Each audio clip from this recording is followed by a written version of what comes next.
not any colonist representation in Parliament. Yes. Yeah, that's what they were ticked about. The tax was probably justified. They were upset because they had not had a say-so. As a citizen. Should have asked. No say-so. Because they had no representation. That's what they're mad about. Parliament did pass it, but they, as English citizens, they didn't have any say-so. Well, and they also didn't just tax that. They taxed everything. You could, it was like sales tax. Basically, it was like a sales tax. There's all kinds of stuff there. Everything got taxed, and then stuff was getting taxed. They were taxing the stuff like they needed, like tea, Yes. because they're English, so they needed tea. Which we're gonna get into later. Yes, we're gonna talk about that. I have a semi-interesting story about it. I still don't get why they dress like Indians. Only Whether that one is. because they weren't trying to hide anything. Yeah, they were very. Wasn't it to like make it look like the Indians did it? Well, But like 7 people wearing a headdress doesn't make sense. yeah, they were. I don't know what. They weren't smart about it. Maybe so. Maybe so. Now, tell me what the Stamp Act. What was the Stamp Act? The Stamp Act was really basically tax paper. It was to pay for the French and Indian War. Yeah. The Stamp Act was supposed to pay for the French and Indian War, and it was a tax on everyday items. Kind of like sales tax, hard to get away from. Living your everyday life, you're probably going to have to pay a tax from the Stamp Act at some point that week.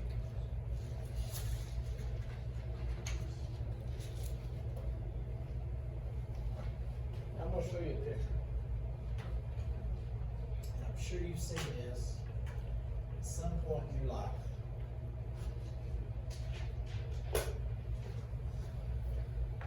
That's the Massachusetts slaughter. Boston Massacre. Boston Massacre.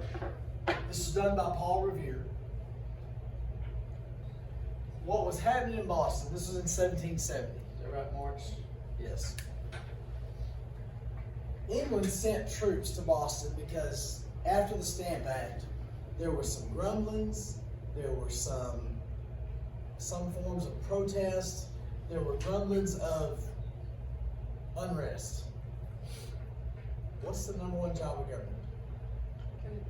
Protect, security, safety. And if people are protesting, we're not getting, because what the whole business setup was we gave them raw goods, and then they turned it into products. If we're out here protesting, we're not chopping down trees. So. Did England possibly have,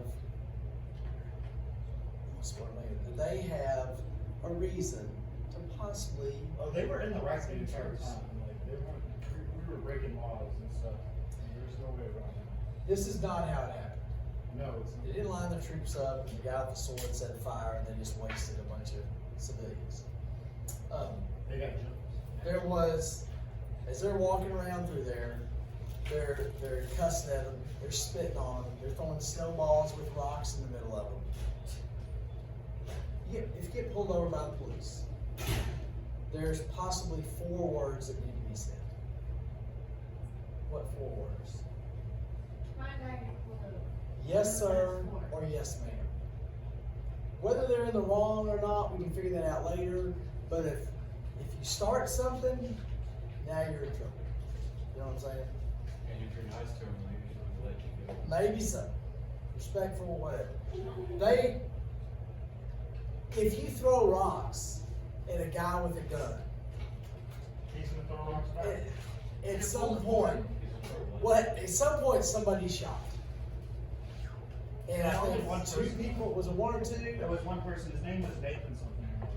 Crispus Attucks. Oh my god, I can't believe I messed it up. Crispus Attucks. I want you to write that one down. This guy, Crispus Attucks, was a freed slave and technically was the first person killed in the American Revolution. Shot from around the world. It hadn't happened yet, but I tie this in. It's like a preseason game. It's like a scrimmage. Yeah. And that's a name right there. Crispus Attucks. That sounds like somebody, that'd sound good over the intercom scoring a touchdown. Crispus Attucks on the touchdown. That just- Sounds like Like he sells Christmas. snacks. If I have another kid, Name he it might be Christmas. named Crispus. We almost bought Possibly. Sounds like someone with a slur said Christmas. Yeah. It sounds like Mike Tyson said Christmas. All right. Now, Sam Adams, y'all think he's just a beer commercial. Sam Adams, him and John Adams, They both made beer. were related. Everybody made beer. They were either brothers or cousins. And they were leaders in the Let's Get America Out of England club. They were the big shots. They really were down with get away from England. He set up the committees of correspondence.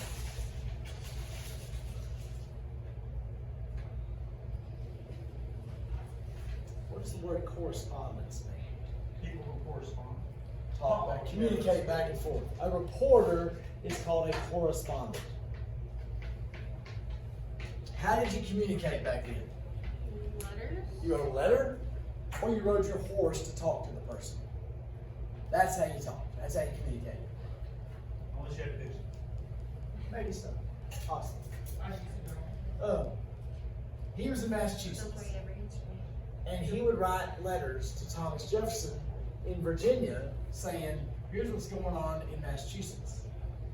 And then Thomas Jefferson might send that on to somebody in New York and write back to tell them what was going on in Virginia. And this happened in numerous colonies. What does this do? Keeps word going around. Keeps people in the line. It informs people of what's going on here and here and here, and it starts to unite them a little bit. Because if they don't talk, then they'd all just kind of go on and do their own thing. Right. And then we'd be kind of like how we run into this problem later. Yep. Them not communicating, and that's what what you Right call now. it. It informed everybody of the different things England was doing, and it also served to unite some of them.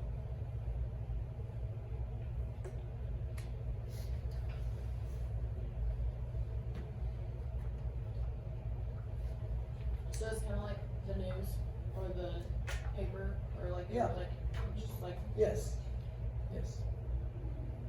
And this was before the printing press, right? No. Or right around, it was around the same Well, the time. printing press, the real printing, they had newspapers and stuff. There wasn't like you got the news from Massachusetts the day after. It would usually be, a week or two. and maybe through several sources, and who knows what. Hearsay. So like, nowadays, I'm gonna use that. Now this last one, the Boston Tea Party. I've thrown it out there before. This was an act of treason. This was a crime. And they did it on purpose. Because like I already said, tea to English, I mean, It's like gold. I understand there's people today that drink coffee, I don't understand it. And I sure don't understand you paying $4 for it. Or But a box of ground. I won't even park in a Starbucks parking lot. Because they're part of the huge problem in America. It's the MTVization of America. Because you go, it's all hype, it's all.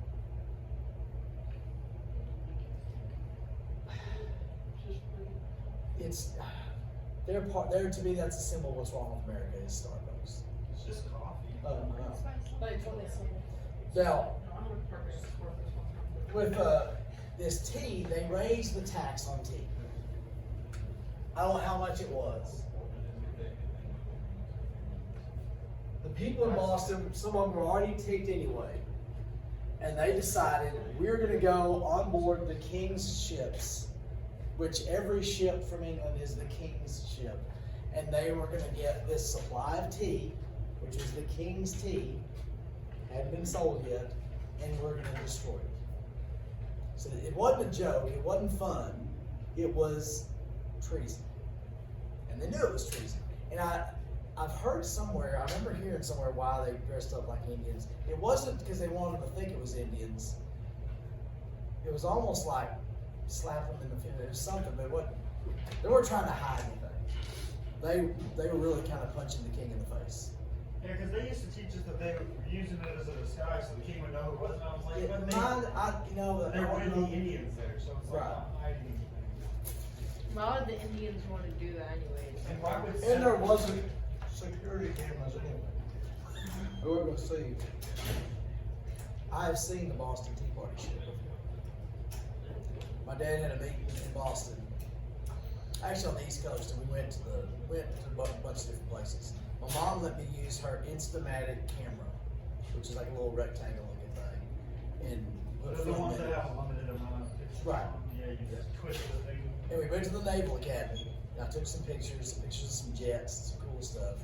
Then we go to Boston, and we're walking down I guess it was like a pier or a dock, and there was like metal railing on the side, and so I stopped and put my fingers through the railing, took the picture, and then pulled my thumb hit the metal, and the camera fell in the water. And I was like 8, I started crying. Number one, I lost my pictures of the jets and the cool stuff. And number two, I thought Mom and Dad was gonna make me go in and get it. And all I could picture was dead Tea Party skeletons down there and the camera like floating down into the skeletons, and I would have to go down to the skeletons. So I don't have a picture of the Boston Tea Party show to show. As the skeleton. Yes. I wasn't gonna go in with the skeletons. Alright, keep a hold of this one. Put that in your notebook. On the back side of the one I gave you, we're gonna do some little notes, then we're gonna do the first one, and then we're gonna come back and put some other notes down there. Alright? Yes, sir. Please rest. Go rest. You know, that is really weird that they're called restrooms. Yeah, you're really not resting. I wonder who There's really a started lot of that. work used. It's the foreign room. Because if you go there, you're European.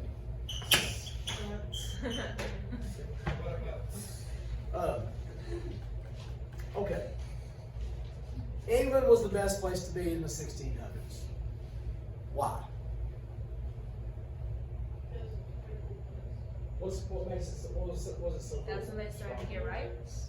They had rights.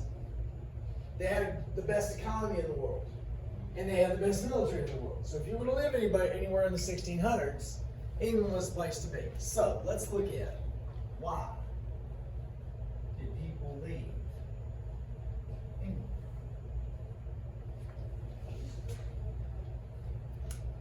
Y'all learned this throughout your life. What's the reason why people left England? Freedom. Freedom of religion. Right? Let's go on that. Yes, just in the.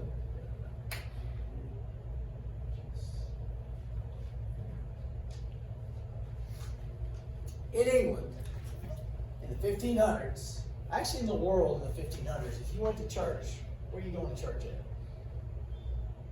The cat. The Catholic Church. There's the Catholic Church. That's where you're going. Protestant Reformation happened, and now you have other denominations that pop up. Well, about that time, King Henry VIII, you've probably seen his picture before. He had like an orange or a red beard, just this part, and he had a little flat hat, and he was real fat. He was married. I don't know what the lady's name was, but she had a girl. So there's something wrong with her. Why did he have to have a son? Because that's who has the crown. Your name has to, if not, this girl is going to marry some other guy, and that guy's the king, and now his name becomes, can't have that, we got a son. So he writes to the Pope and said, I need this marriage annulled because something's wrong, something's defective with this girl I'm married to. She just has girls. And the Pope said, no. Is he the one that had like the many different wives trying to get a son? He decided he was going to take matters in his own hands because you're Catholic, you can't get divorced. He took over the Catholic Church in England and made it the Church of England. And he's in charge of it. What's his first order of business? Stamp divorce from the girl that can't have a boy. And he sees this hot babe walking around named Anne Boleyn and says, I bet she can have a boy. He's married to her. She has a girl. And look at what all he went through in order to marry her. And she repays him by having a girl. So he cuts her head off, only thing he could do. Right? It's the only solution. She dared to have a girl, she cut her head off, married somebody else. I don't know how many it took, but eventually he had a little boy. And the boy was this sickly, little weak, little nothing. Mary, I think, was his first daughter. And Elizabeth was the second daughter.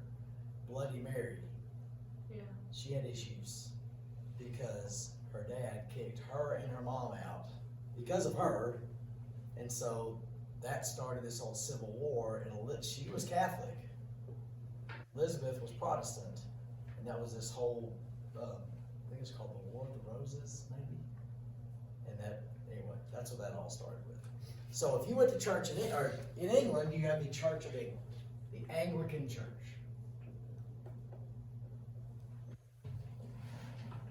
And they don't care if you go there or not, but you have to pay taxes to the Church of England. And if you're going to go to church, you have to go to church at the Church of England. Well, the Puritans did not like that. They didn't agree with the way Church of England did stuff, and they wanted to be free to do to worship God the way they wanted to. So they left and came to Massachusetts.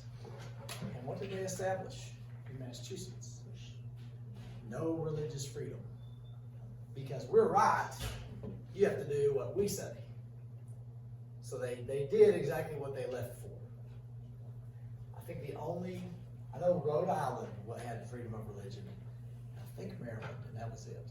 Every other colony said, if you come here, this is how the cow eat cabbage.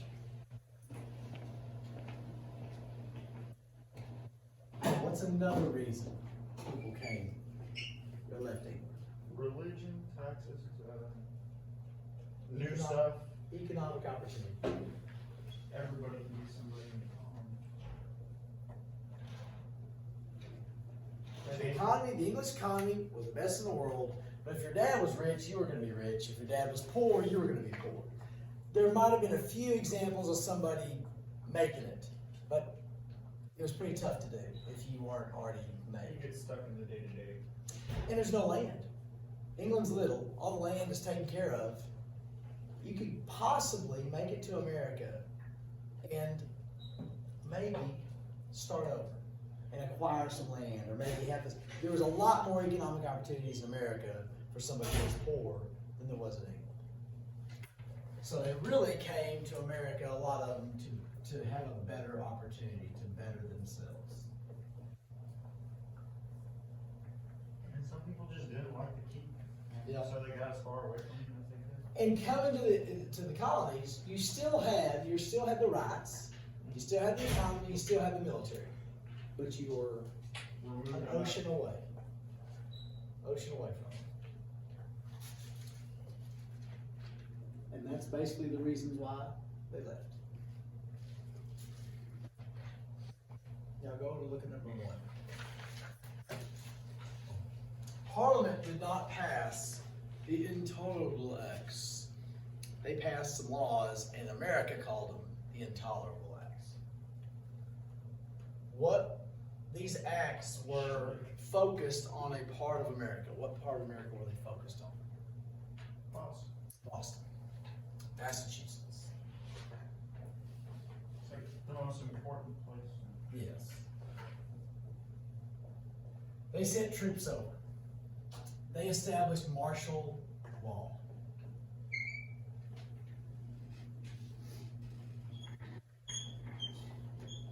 Could you argue that it was possibly justified? Oh, it was justified. Yes. If it was not justified, is it against English law? Yeah. Yes, it is. Colonists, some of them looked at it as, this is breaking English law. Our rights are being violated. They also ordered troops. Is that legal at all? No. No.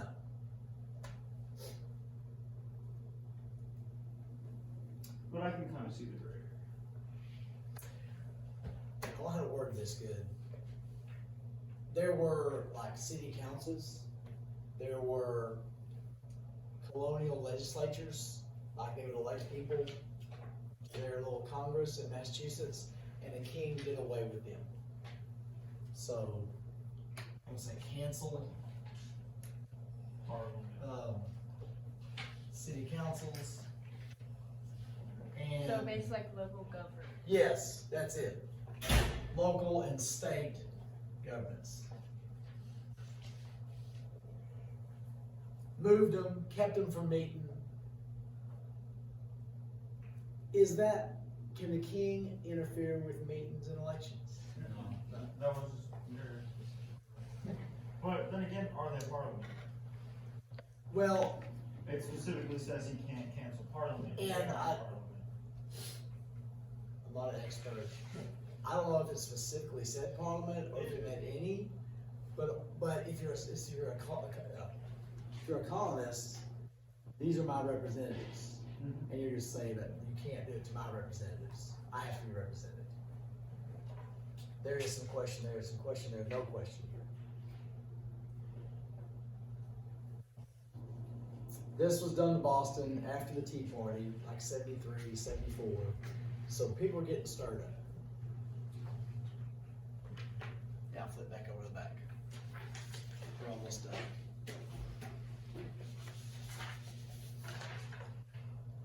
I don't have a background. Right here, you taking that to that. That's where you wrote the first ones. No, well, but you have your pen, did you ever ask for one? It's all in there. But you have a zero on you have 2 zeros already. Oh, I forget these are. Yeah. Yeah, I spent time making them. Sorry. Let's look at why they chose to fight the revolution. Let's say I walk in the house tonight and the lights are on, and this 6'4", 245-pound guy who's jacked smacks little Titan and grabs Christy and throws her against the wall. Do I have a chance against him? Do you have a gun? No. Oh, then no. I do. What gives me a chance? I'm motivated. I have a reason. I have a cause I'm fighting for. That guy's just an idiot. But I'm fighting for a cause.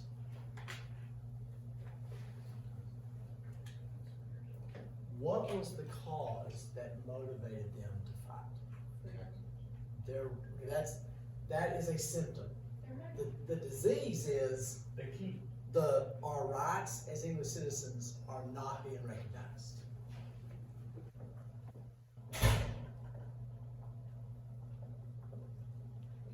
Not as humans, English citizens, because there are specific rights, specific things that can't be done, that have to be done, and they know them. Our rights are not being recognized. Give me liberty or give me death. Now this is the disease. The symptoms are the taxes. We have no say-so over the taxes. Ordering troops. The martial law. There's several symptoms, but it wasn't just the taxes that did it. It's this, my rights are not being recognized. My rights are not being given to me that I'm owed. And there's a lot of examples of that. So, on the chance to do good, when I say, hey, why did they fight the revolution? What's the answer? Their rights as English citizens were not being followed. Whether or not they were legally, in their mind and in their hearts, they weren't being recognized. Well, there were like, most of the, okay, so, a lot of the stuff that actually happened during this little period of, sort of a, more of a victor's right to story type thing. Cause like a lot of the stuff that England was doing was just following laws and doing the, like there was a few things that were off, but. As a country, I got a right to protect and keep it safe. They saw it, the citizens saw it as your, Yeah, this, like, even if, I feel like even if England did everything right, we'd still never have a Yeah. revolution. Like, eventually, yes. yeah, so like, I think this was just people already mad that they have a king and stuff, and then it wasn't as sweet and dandy away from the home. If you're in England, you don't really know what it's like. The Americans knew what it was like to kind of be on their own. They had a taste of that and didn't like the interference. Yeah, because it took England a few years to even start really, like, because at first they were on their own doing whatever they wanted. Right. And then the government started doing its job, and they were like, we got this, back off. You're right. And last, going back to the Packers thing. We can't beat the Packers. Remember a couple days ago, Green Bay Packers were shoving old ladies and taking sandwiches. What? They didn't do the Packers? All right. Let's say we're in town here and the Green Bay Packers show up. And they go to timeout and they're just taking pieces of pizza. And I'm fixing to buy one and they take them all and walk out. Just, you know, they knock stuff down, push old ladies, push them out of the way. They go to the finish line and take people's chicken fried steaks and get in people's cars and drive off. And finally, They just get shot.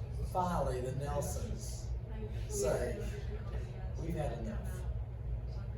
Friday night, 7 o'clock, be there. Does Paradise have a chance? No, Not one bit. We can't. unless they do some dirty stuff. It's impossible.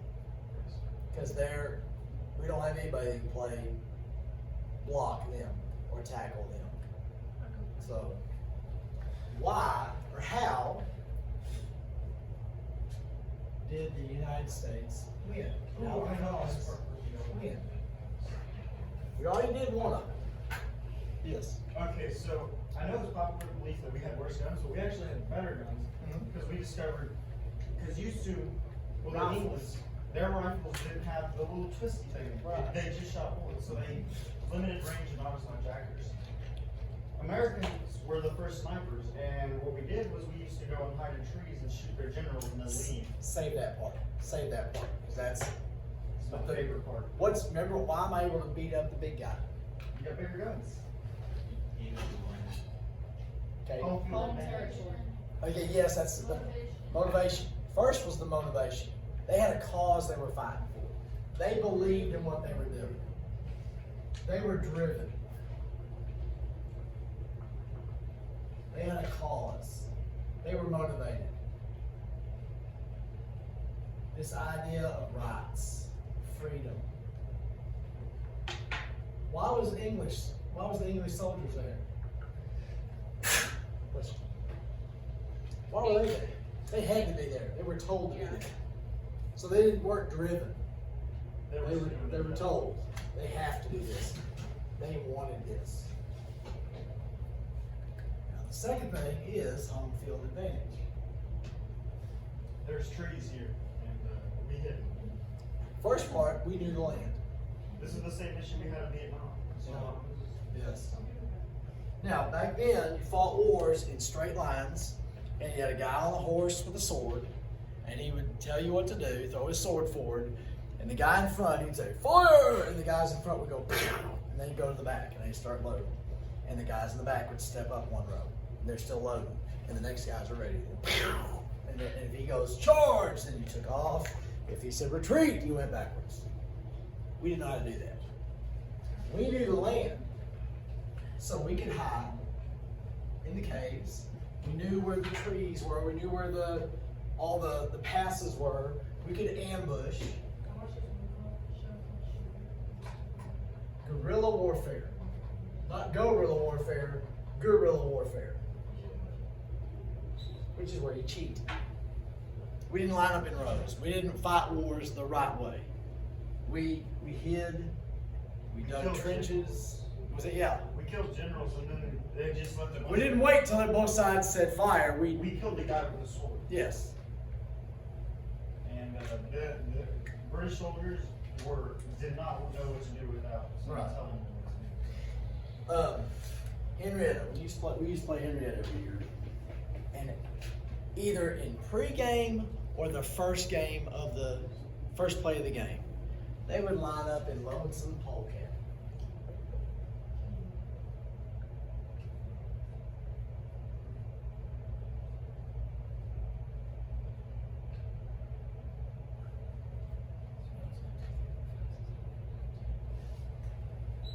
They line up like that. Okay? They do it, why are they doing it in pregame? Cause they don't know. So we have to work on it. We have to talk about how to line up to. Is it yes, ma'am? Sure. Or if you line up in the game,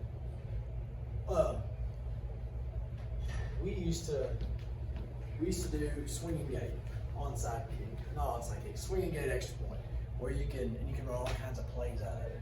You have your lineman over here, you have the center, snap it, you have the holder, the kicker, the receiver over here. Right? Now, I was the freshman coach. We used it in the middle of the field. The other team didn't know what to do. They have to call timeout. What do you mean? You can't do that. You have to line up. Well, no, we don't. We don't line up. We line up this way. We're going to do that. So, that's what the colonists did. And the second part of home field advantage. They were literally defending their land and their home. While they were fighting, they could look over there and see a hill they played on as a kid. They might even see their own house or their church, or maybe even some friends and family. That motivates you. Because you realize I'm literally defending what's mine. These are the two big ones. This is the big one. Because that's the mental part. This is the physical part. There's a third reason. Better done. I want to ask you on the test, chance to do good, what was the reason America was able to win the revolution? I'm looking for this one. I'll take this. This is not the reason, but it is a reason. The French helped.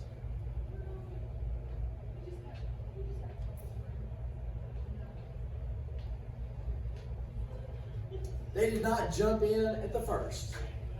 And that was smart. They gave us their Navy way later. Yes. Their Navy really is what turned it around because we could get supplies again. Why? Why did they not jump in at first? Because England's their enemy. They just got there fighting a war with us. And we're not any good. Yeah. We're gonna lose. We're just a small little. So you don't jump in. Chico's playing Decatur. You are? No. No. But we're Chico, they're Decatur. England's Decatur. But I'm not gonna go help Chico. I coached Chico's head coach when he was in junior high. I'm not gonna go help him play Decatur. Because we're wasting time. France is not gonna give money and stuff to America because it's a waste of time. Then they watched and said, oh, they're still standing. They got hit a couple times, but they're still standing. Ooh, they just hit England. Oh, this is getting interesting. Now let's jump in here and see that we made it up the mountain. They pushed us over the top of it. They didn't push us up the mountain. They helped us once we got far. So what did they say whenever it was like, why are they hiding in trees? We're not gonna hide in trees. That's why I need to fight. Hey, you can't. That's good. Now they'd still beat us some. Because they had numbers. They beat us when it was on, like, because they find out where our military was and they show up there. But then, it's not, because also during the revolution, you didn't just have our army and their army. You had our army and then some farmers someday were like, hey, those look like British soldiers. Yes. Let's go have some fun, boys. I like terrorist stuff. Yes. You don't know who the enemy is. Surprise. We were considered terrorists. Actually, not even legally terrorists. Right. We were kind of working. We were. And we did dirty stuff all the time. But there was, and if you talk about the thirds, in America at that time, it wasn't united. There was about a third of the country that was like, yeah, let's go fight. And there was a third that didn't want to because they were making money. Like in the South, they didn't want to because they were making money and like, look, nothing's going wrong down here. And there was a third that really didn't care. They had other things to do. So, all right. Good enough. Thank you very much. I'd like to find a community excellence if they do that.